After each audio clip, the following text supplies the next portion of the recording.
Crime Stories with Nancy Grace on Sirius XM Triumph, Channel 132.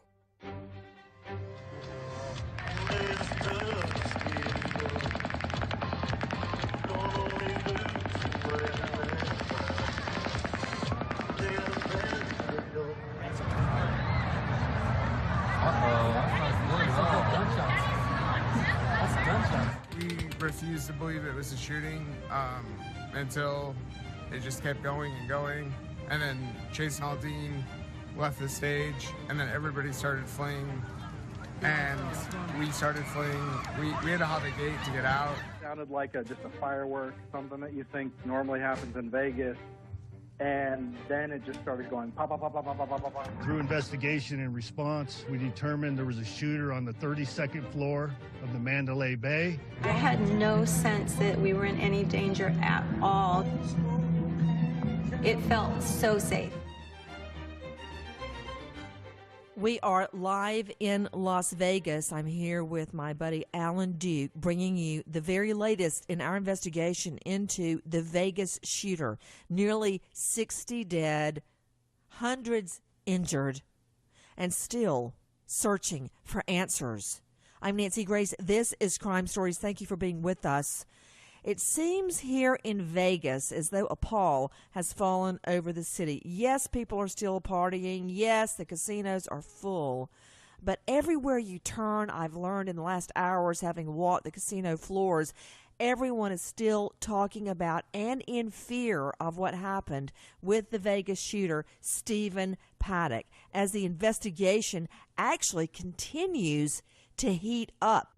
Joining me, a survivor of the Vegas shooting, Dr. Carol Lieberman, author, Alan Duke, of course, joining me here in Vegas. Right now, out to investigative reporter John Limley with crimeonline.com. John, so much has been made just recently regarding the autopsy on Stephen Paddock, what may have triggered the deadliest mass shooting in modern U.S. history. But the investigation is going even deeper than that, as into motive and how he was able to carry it out from a luxury high-rise casino. What have you learned, John Limley? Well, in addition, Nancy, to questions about the state of Paddock's brain, there's also really from the very beginning been a lot of discussion about the whole timeline of events and exactly how they came down. Some say that there was a 6-minute gap between when a security guard in the hotel was shot to when the mass shooting began in earnest. A lot of questions still nowhere. Okay, wait a minute, John Limley, hold on. Let me analyze what you just said. A 6-minute gap between the first shooting of a hotel security guard before mass murder goes down. With me right now, a survivor of the Vegas shooting, well-known attorney Brian Claypool. Brian, I had no idea that you survived the Vegas shooting. I want to hear why you were in Vegas and what effect does it have on you that there was basically a 6-minute warning before mass murder goes down. Yeah, Nancy, thanks for having me. Before I even tell you why I was there, there's not only a 6-minute gap. I've read the entire 88-page preliminary investigative report that was released. A lot of people don't know this, but Jesus Campos was actually on the 32nd floor at 9:46 p.m. Remember, the shooting started at about 10:06. He was there, and he discovered a barricaded door in the stairwell of the 32nd floor. Now, you have kids. I have a little girl. I think my little girl, if she was working as a security guard at the Mandalay Bay, would have had a red alert. Okay, somebody's manipulated this door. It's blocked. People can't get out. If there's a fire, I better call the fire department. Tell me that again, Brian. Tell me that again. Oh, yeah. I want to understand it. 9:46 p.m. 9:46 p.m. Campos was called to the 32nd floor for what's called an SOS alarm. It's a hot alarm, which means that somebody has left their door open for a prolonged period of time. That triggers an alarm within the Mandalay Bay. He was called up to the 32nd floor to check that alarm. This is at 9:46 6 p.m. He finds the hallway door barricaded. That means it's been intentionally manipulated. He can't open it. So you mean it was a door to a room or a door to an exit? No, the hallway. The hallway. Ah. The hallway. Okay, exactly. that's just odd. Exactly. I mean, in any big building, if I saw that, I would immediately think something was sideways. Okay, go ahead. Exactly. That's my point. So that's the point I'm trying to make. He never calls the fire department, never calls the police department to report that, and then goes and does his little other things, and then saunters back up there with an engineer, a few minutes before the shooting starts. So I just want to make that clear, though, because I've got over 40 clients now, too. In addition to being a survivor, I'm representing over 40 victims. And that's one of the big arguments we're going to be making in this litigation. That this timeline extends well beyond 6 minutes. Anybody with a half a brain in their head, we've been calling for backup at 9:46 p.m. So 9:46, that's a whole new thing. I did not know that someone had intentionally barricaded a high-rise exit door open. To Brian Claypool, Dr. Carol Lieberman, John Limley joining me. We are live here in Vegas investigating for ourselves. Once an investigation starts, unless you hear the facts from police, it gets crazy with all the theories, the bizarre theories that may be supported by one scintilla of fact. So, Brian Claypool, you just were at a survivors vigil, a meeting last night, late into the night, and I just can't imagine what everyone is going through. I mean, I had it bad enough with one murder to deal with. Yeah, but Nancy, you can being relate. on the scene of a mass murder. Yeah, you can relate to this with what happened to you with your husband, and then another thing you can relate to is you have kids. I have an 11-year-old little girl, right? I'm a single parent, and I love being a dad, and I want to have another child, right? But imagine if you were at that concert, right? I was there. My birthday was the following Tuesday. So I decided last minute to go out to Vegas. I like country music. And I was staying, by the way, on the 26th floor of the Mandalay Bay. So when I eventually got back to my room, I could send you pictures. I could look up and see Paddock's blown out windows right above me. That's how surreal it was. But imagine this being a parent, and then you're going from relaxing to all of a sudden hearing sounds that you think initially are fireworks. And then what I did is I started looking at Jason Aldean's face. I was a little bit to the left of the stage. And I was looking at his face because I was a little bit worried because I looked up in the sky and I didn't see any residue from fireworks. And he kind of stuttered when he was singing when the first sounds popped. But then there was a second round of pops, and when I saw him put his guitar underneath the cup of his shoulder and ran off the stage, man, it was just complete panic because I knew at that time something horrible was going on. But I will tell you this: as I was, the first round of bullets, I was trying to duck and trying to lay down. I fully expected to die. There's no question about it because of the pop, pop, pop, pop, pop, pop, pop. I mean, you just felt like the bullets were right on top of you. You could hear the bullets. You could hear them pinging. I just expected to die. Then when there's a little gap in the shooting, I went from I'm going to die to, man, I've got to live to see my daughter. But then I said, if I live, I am going. Okay, wait a minute. Yeah. Wait a minute. You're just totally you're killing me right now because the thought of you, Brian. I mean, you and I go way back. Mm-hmm. Of you laying there on the ground with bullets ringing out, and all you can think about is trying to get back to your daughter. I mean, yeah. But Nancy, you know what that triggers? It triggers post-shooting guilt. In other words, because I had a talk with some people at the survivor meeting about this, because there was a guy I met there who invited me, a guy named Taylor Winston. Taylor was a hero. If you look him up, he actually was a former Iraqi vet. He was at the shooting. He actually grabbed a truck that had keys in it and started transporting some bodies to the hospital. So when I hear his story, I then kind of spiral because I feel like I didn't do enough. But this gets to me having a daughter. In other words, I saw people down. Excuse me. I didn't feel like I did enough because I was trying to get back to my little girl, whereas other people did more. So I'm dealing psychologically. I'm seeing a therapist. I'm trying to work on that aspect of it too. So that's the demons that I'm dealing with post-shooting. Well, wait a minute. I just want to tell you a story I haven't shared, even with you, Alan. I remember I was out in a housing project. I guess I'd been prosecuting. I had already been named a special prosecutor by that time. So I had to be in it at least 5 years prosecuting. And I went with my longtime investigator, Ernest, and we went up to find a witness on a porch stoop, and there was a screen door, and we couldn't see in, and we were bamming on the door, and all of a sudden a gun comes out pointed right at our face, and Ernest, both of us, he grabbed me, we both dived off the porch into the bushes and hit hard. And I still remember that moment. It was so fast, I hardly even remember the gun barrel. But in that moment, and I don't like, and I'm applying this to you, Brian, you got to stop. You've got to. I'm so glad you're seeing somebody with survivor's guilt, because you were trying to protect the thing that means the most to you, your child. And I also don't like people attacking Aldine for leaving the stage, because when you are confronted with death, you act instinctively. He wasn't standing there thinking, oh, what's going to look good with my PR aid? You know, that's not what it was about. It's about saving your life. So I really resent people attacking the survivors, because something kicks in.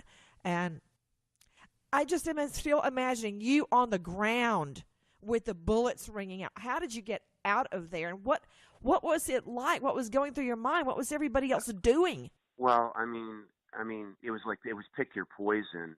Death was definitely at your doorstep. And what I remember is thinking, so when the first round of shots was going on, like I said, I thought I was going to die. Then I went from I'm going to die to there was a little break in the shooting. Then I'm like, oh my gosh, I was feeling my body. And I'm like, and I was covering the side of my head while the shots were going on. And believe it or not, it was so surreal. I was pulling on people's pants. Like some people were still standing. I don't know if they were just in shock. I was trying to pull people to come down, and then I'm like, oh my God, I'm still alive. And then I started running, and I saw people down, and then I was like running actually in an open area, which was not good. And then what happened is there was a really heroic young Hispanic man, and he said, "Get out! You're in the line of fire. Get out! Come over here." And then there was this little area like under this little small bleacher to the left of the stage. And he goes, come in here. This is before the second round of shots, right? And I go in there, and I'll never forget seeing like 5 or 6 like young ladies. They must have been probably about between 19 and 22, and they were just on their knees crying hysterically, like praying, like all in a corner, like in this little area.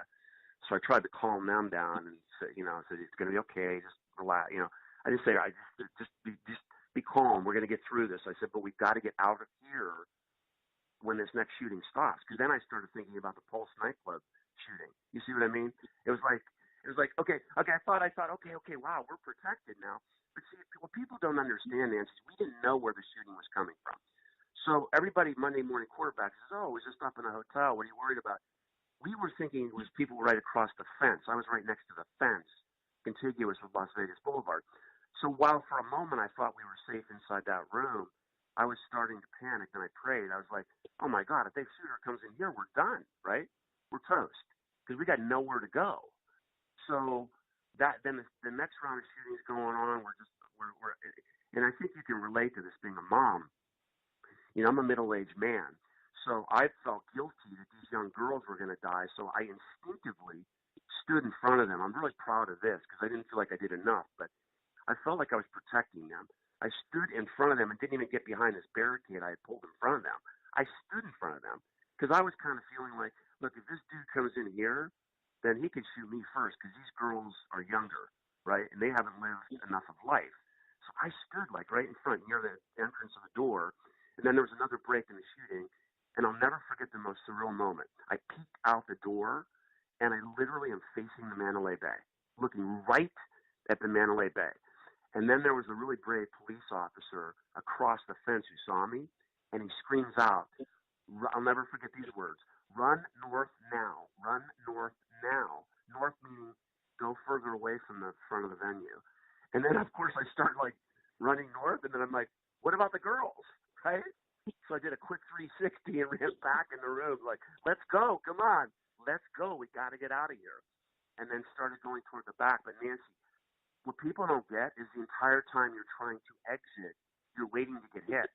In other words, them were waiting to get hit from behind, like we're waiting, like we had to wait for people to try to get out, but the whole time you're expecting to get hit in the back because the shots are still going on. So, and then eventually kind of had to calm people down to get out of this one little small 4-foot exit.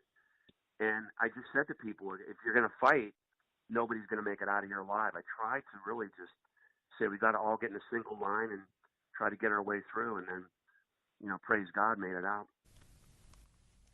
With me, everybody, is survivor of the Vegas mass shooting, Brian Claypool, our friend.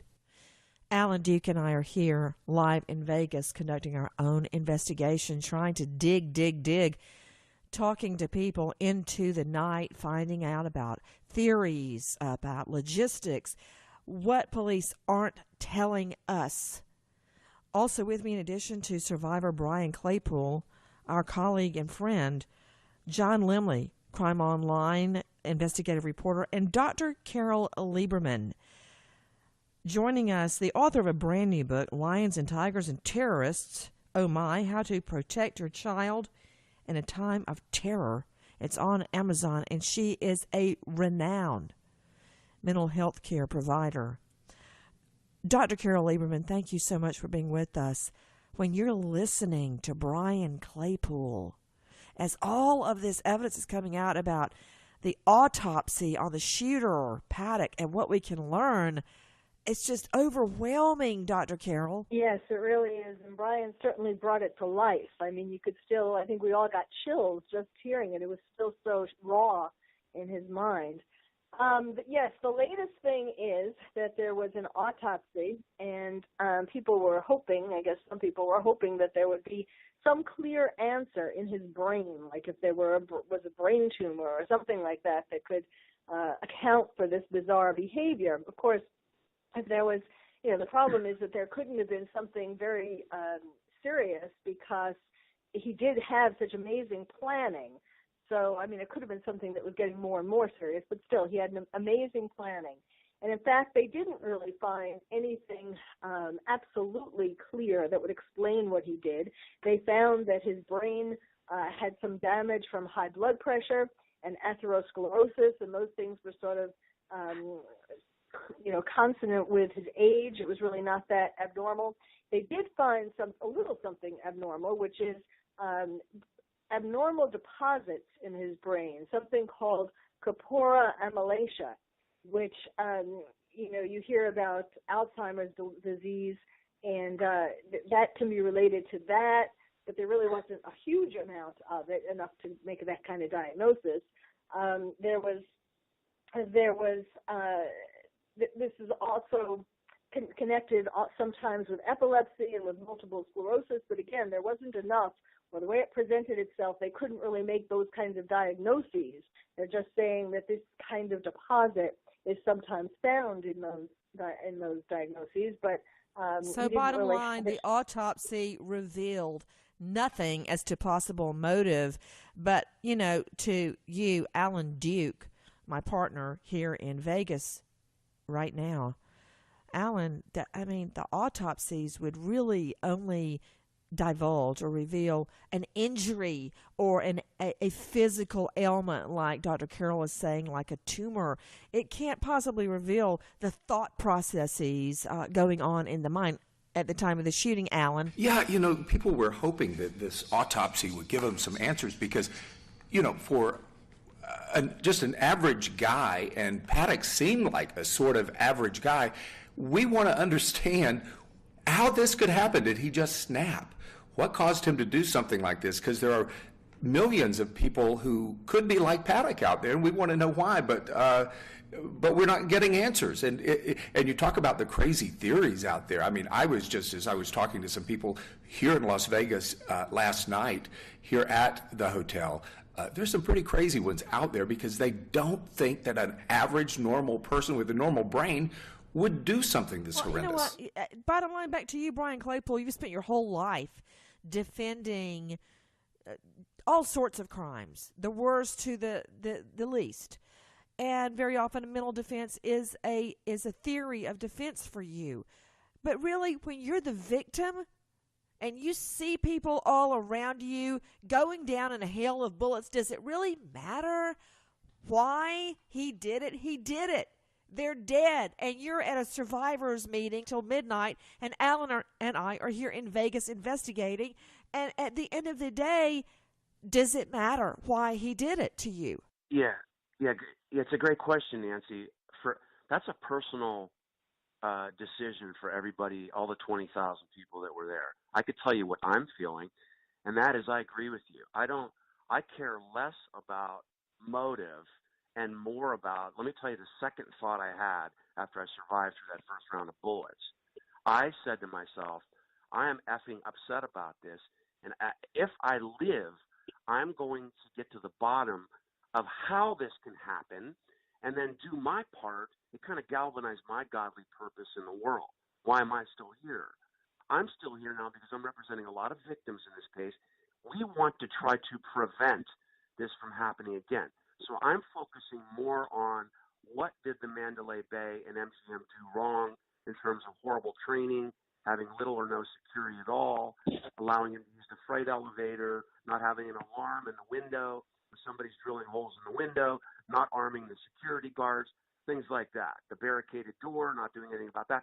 I'm galvanizing my focus on how could this happen in a civilized society with people that really care about safeguarding people. To me, the issue is about greed eclipses public safety.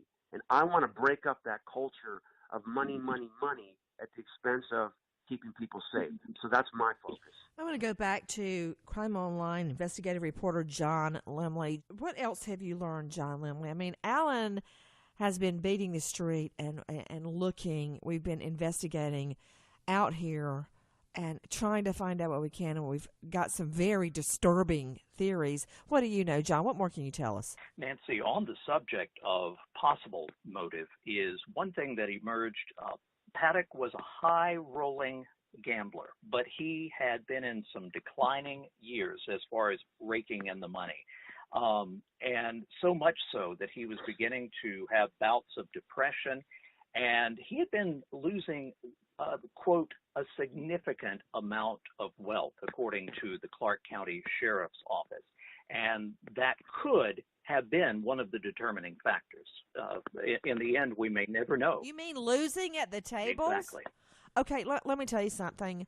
I'm going to have to go to Dr. Carol on this. Dr. Carol Lieberman joining me, renowned psychiatrist and author of a new book, Lions, Tigers, and Terrorists, Oh My, How to Protect Your Child in a Time of Terror. You know, I, as many people know from looking at the pictures on Instagram and Facebook, took the children on an epic RV trip this past spring break with my mother, 86-year-old, who took over half the RV, just so everybody knows, and the four of us lived in the other half. Not complaining, but Vegas was on our trip, so we stayed at the Hard Rock. And every morning we'd get up bright and early and we'd walk through the casino. There would be people. We were going out and about. We went to Hoover Dam. We went into the Grand Canyon. We went everywhere. And we saw David Copperfield, blah, blah. At 7 o'clock in the morning, we would get up and go and get them something to eat. There were people at the slots and gambling. And they looked like zombies. And I would say to the twins, look at these poor people. They have gambling addictions, and they're losing their rent money right now, and they're smoking and drinking, which are both big no-nos, children. Look what's happening to them. And the children, of course, I'm trying to brainwash them as soon as possible. We're like, oh, no, they're smoking. And so they said, Mommy, have you ever gambled? And I'm like, no. One time I put a quarter in a slot just to know what it felt like. Okay.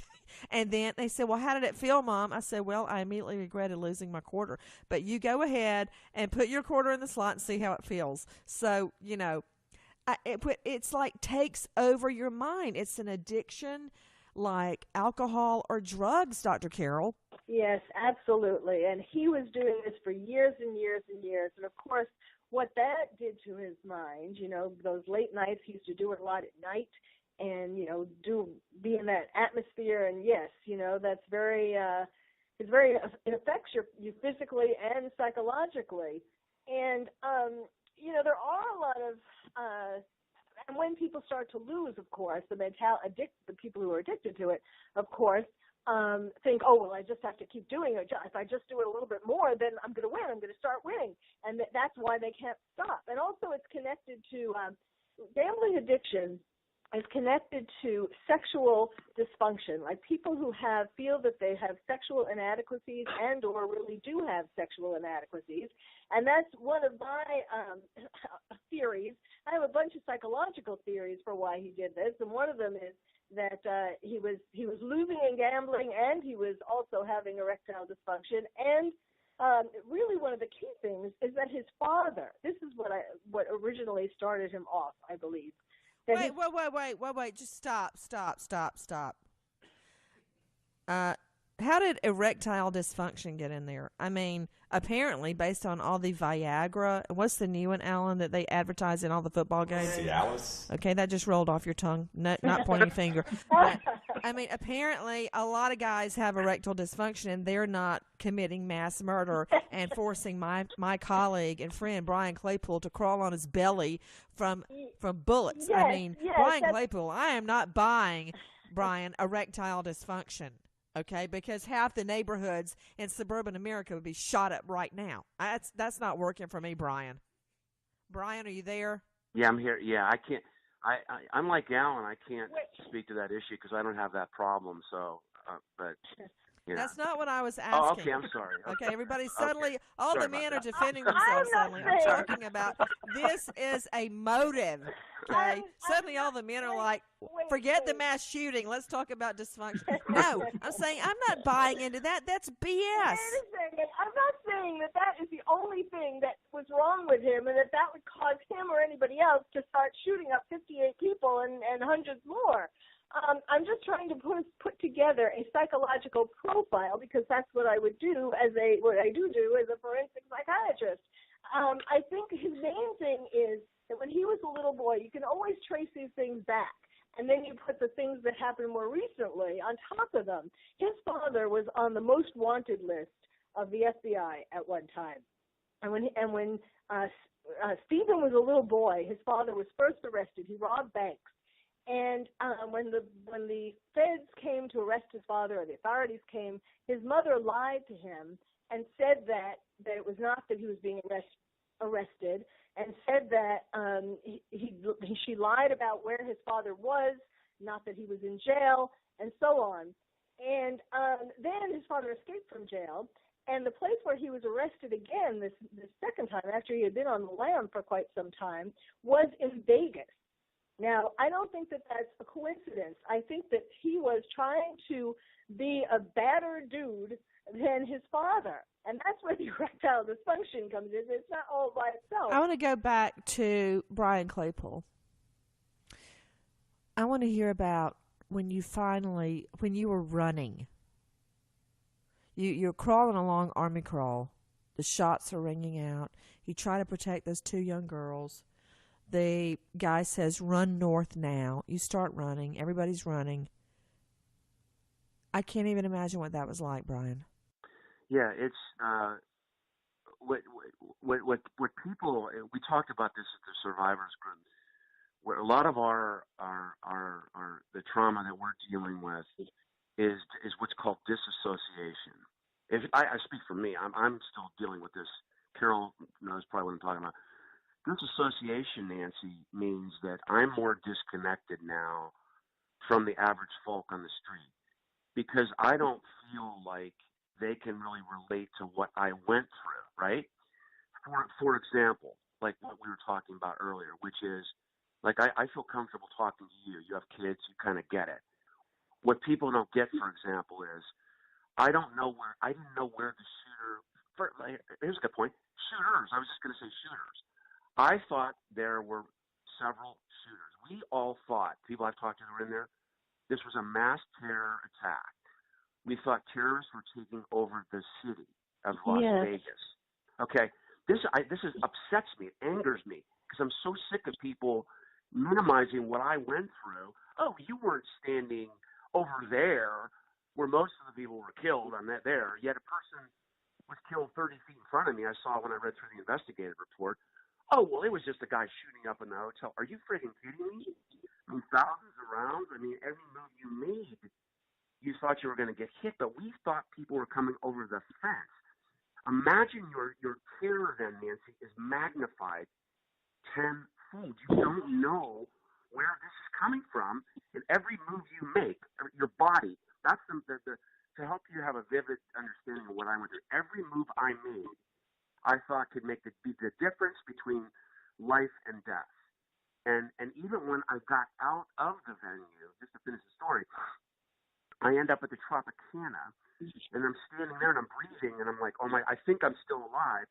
And then all of a sudden there's an announcement, there's a scream, another shooter.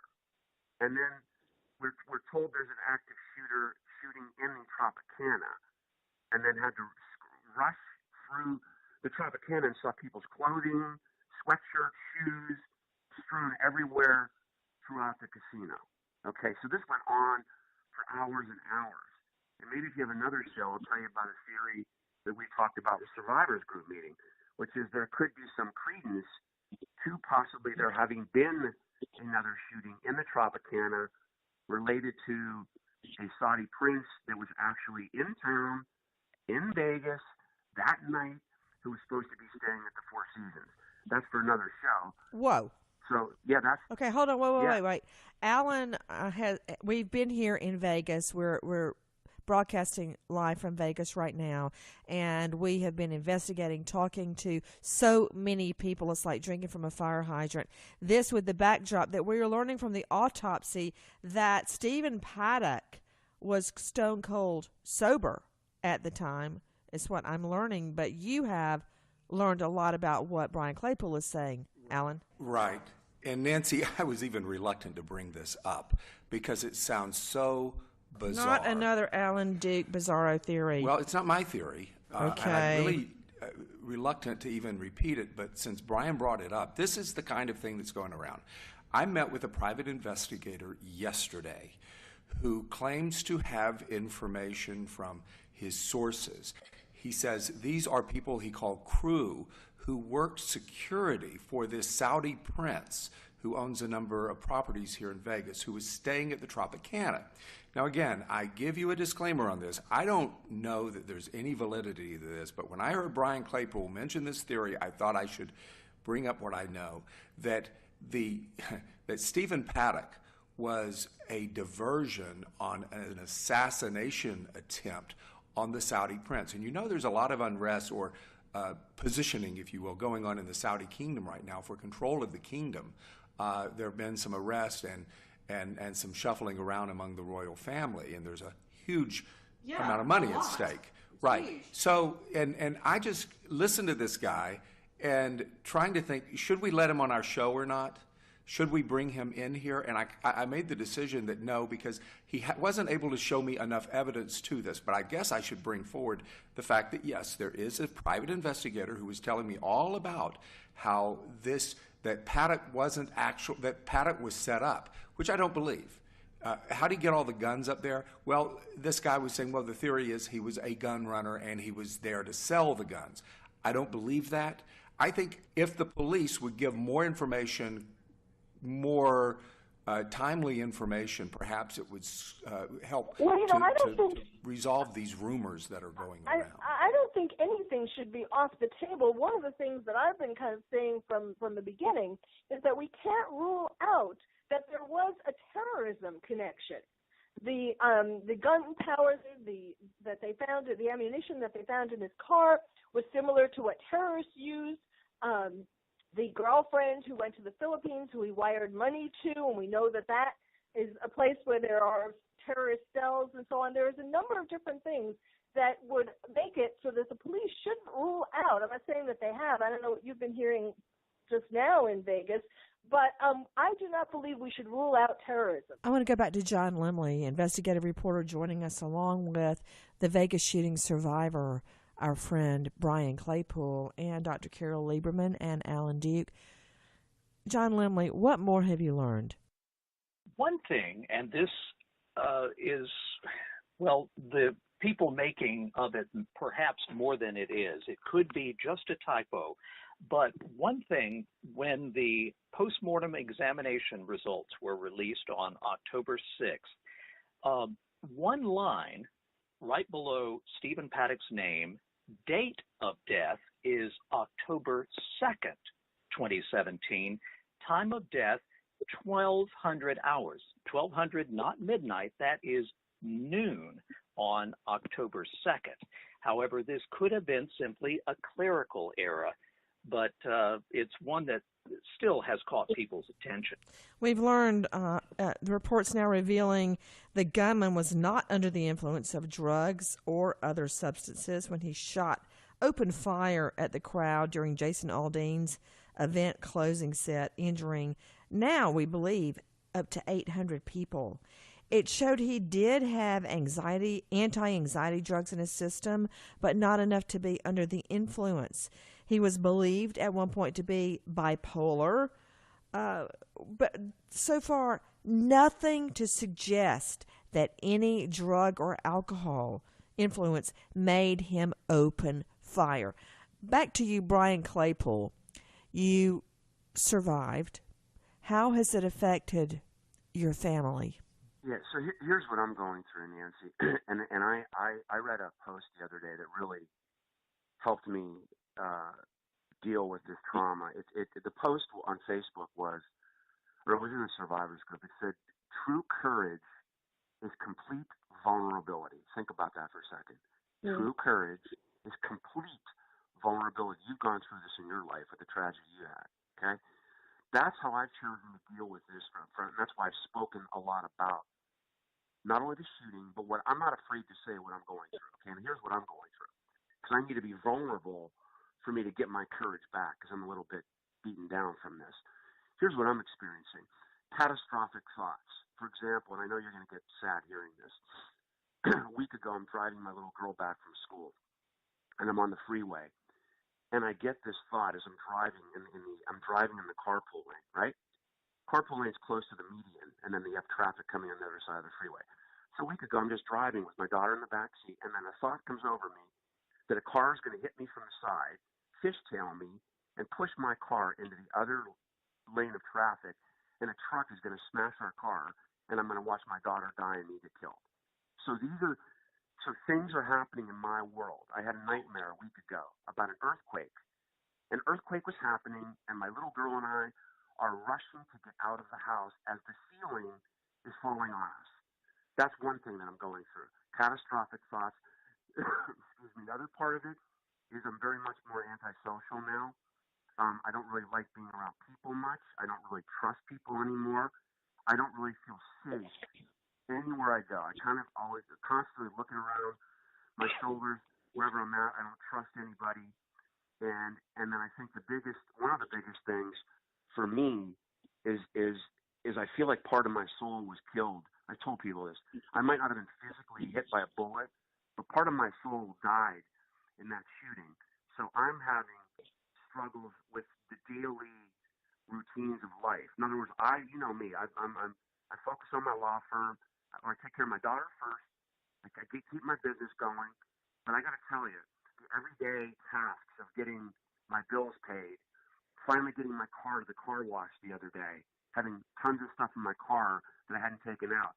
Little things in life that you think you knock out 1, 2, 3 have become really, really big tasks for me because I just don't feel like I have the steam to do it. You know what's interesting, Brian? Is that I don't know if this is good news or bad news. To this day, and Keith was murdered a long time ago, to this day, I joke about it a lot, and I joke about it with the other parents at school and the teachers, and it's kind of a joke to them. But I will go to the school at all times of the day and drive by, and I make a joke. I'll call my husband on the phone, or I might have Alan on the phone, and he'll go, "Where are you?" I'm driving through the twins' school. I'm just making sure they're not in lockdown, that everything's okay. Ha, ha, ha. I'm not kidding. And I still have the nightmares. Everything, it affects you for the rest of your life. Now, I've gone on. I function. I mean, there have been periods of times that I really couldn't, and all I had was prosecuting or my job. But having your daughter, it's healing, because you have to get normalized. You have to, for her. You know, Brian? Yeah, thank you for that guidance. I just wanted to say, Brian, you know that those are classic symptoms of PTSD, right? Yeah, no, you're right, Carol. I'm treating with a therapist. I'm seeing her on a weekly basis, and that's what she's diagnosed. Here's another thing I learned, Brian. I learned that it affects your whole world. Like, after Keith was murdered, I met David. I couldn't let myself marry or be happy or love anybody. And that's why I was so crazy mean as a prosecutor all those years. I mean, I looked at everybody and they were like, if I let this guy go on a theft, he could get out and shoot somebody. Then it's on me. Oh, hell no. He's got to go to jail. And everybody, if they came into my courtroom, was just like, woe is you, because that's where I was coming from. And I couldn't move forward. And you know what? What it ended in is me and Lucy almost dying in childbirth, because all those years I couldn't let go and be happy and have love. I couldn't have love because in my mind it was wrong. I still loved Keith and I couldn't let go. And as a result, because of my delay giving birth so late in life, you know what? Lucy almost died there. So it affects it seeps into every part of your life. Yeah, Nancy, thank you for sharing that, by the way. I really thank you for sharing that, because you just validated something that I haven't really publicly mentioned this, but I'm going through something similar to what you're going through. I'm still single. I want to meet a woman and get married. I'd love to have another kid, even though it's later in life. But for me, I even before the shooting, I had issues. My mom died when I was little, really little kid, breast cancer. My dad was alcoholic, never around. I was basically orphaned as a kid, and raising myself and my little sister. And so I've never had a feeling of trusting a family foundation. I've always, I ruined my relationship with my daughter's mom. I should have gotten married. I couldn't trust. I already had trust issues with marriage, right? Trusting this could be a safe place for me. Then the shooting happens, and now it's like I tried to go on a date a couple weeks ago, and I was just so disconnected from the whole thing. I'm like, now I'm feeling like, am I ever gonna? Maybe I will never have a family now, because I just can't trust. That's what I thought. That's what I thought. But I'm begging you, don't do what I did. That's my message to crime victims all the time. Don't stop your life like I did. Don't. That's if I had just been able to just move forward.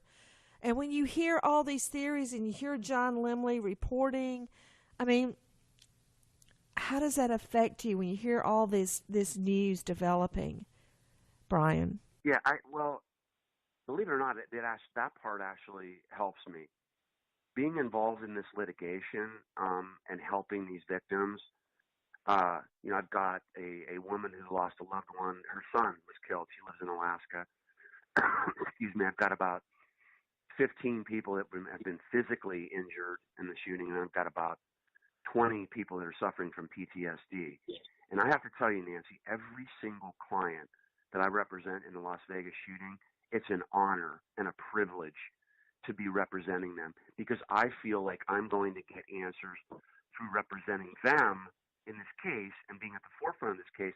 And then that is going to be therapy for me to in other words, carry out what my godly purpose is in surviving. So that is actually fueling me. This part, hearing all this, fuels me. I want you, Alan, to tell, after all the hours we put in out here, what you have learned to Brian Claypool, any of the evidence, any of the theories. I didn't know the Saudi Prince theory in its entirety until you told me. I'm not ruling anything out. I don't necessarily buy that, but my mind is open. I want to hear every theory, every fact that we know. One of the people I talked to last night, said that one of the theories is that Paddock was a gun runner. He had all those guns. I mean, they found many, many high-powered guns, and that he, with others, were selling guns globally, and that was part of why all those guns were up here. But the theory was he was set up and that he was not the shooter. Again, now that we have this autopsy report that is now out, we've got a little bit more keeping in mind. Another person was arrested recently involved in providing ammunition to him. But we still have so many unanswered questions, and until we get some answers, and unfortunately in a case like this, Paddock isn't going to go on trial, so we're not going to have all the discovery that we would normally have. So there probably will be a lot of unanswered questions for many years and a lot of theories out there. And Nancy, among the theories running around that could point to his being involved with someone else is the amount of time he was in Vegas before the shooting. He drove down from his home about 80 miles north on September 14th. He stayed at a couple of different hotels over the course of a week or so. Then on September 25th, Paddock arrives at the Mandalay Bay. This is quite a number of days before the shooting. He was greeted like royalty because, as we've mentioned before, he was a frequent high-stakes gambler at the hotel's casino, and the hotel so appreciated his business that they had reserved him a complimentary room, room number 32135.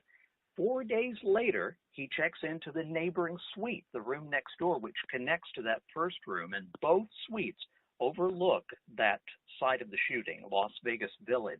He placed a do not disturb sign on the door, organized the room, stockpiled, as Alan mentioned, an arsenal of weapons. And the day of the shooting, he actually interacted with Mandalay Bay employees more than 10 times during the day, including just in the hour before that. But it was very telling that when he checked into the hotel, Clark County Sheriff's Department employees say that he carried more than 10 suitcases into his hotel suite. You know, all the evidence does support gun running, the theory that Alan Duke has uncovered while he is out here. Brian Claypool, I want to hear your message to other victims of the Vegas shooter that managed to survive. Yeah, thanks, Nancy. My message would be take the time to understand and crystallize why you survived. That's what's getting me through this. I've gone from why me, why am I alive, to what am I going to do for the rest of my life to make a difference. So now I'm on the impact part of my life. So I would encourage survivors to, amid managing their trauma, like Carol said, the PTSD that everybody's going to have who's there, try to figure out why it is you have these precious remaining years left on this planet and make a difference and impact people in this country in any way you can. That's my best message. Nancy Grace and Alan Duke, live in Vegas with Crime Stories. Signing off. Goodbye, friend.